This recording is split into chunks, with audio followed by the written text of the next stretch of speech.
እንዴት ናችሁ? ምናልባት ከዚህ በፊት ታውቁኝ ይሆናል ወይም ደግሞ ለመጀመሪያ ጊዜ ስክሮል ስታደርጉ ያያችሁኝ አሁን ነው።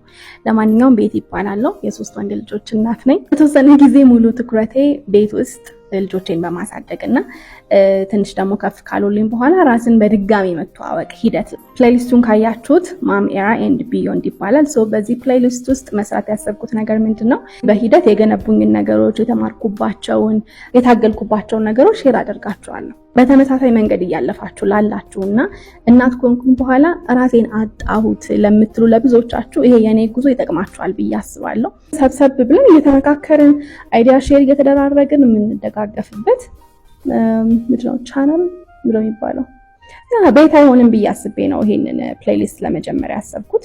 ፕሌሊስት ብዬ አንድ ዝም ብሎ ሴግመንት ሰጠሁት እንጂ ከዚህ በኋላ የሚበዛው ቪዲዮ እንደዚህ አይነት ቪዲዮዎች ነው የሚሆነው። ተመሳሳይ ነገሮችን ማየት እንፈልጋለን፣ መስማት እንፈልጋለን የምትሉ ፎሎ እያደረጋችሁ ፋሚሊ ሁኑ።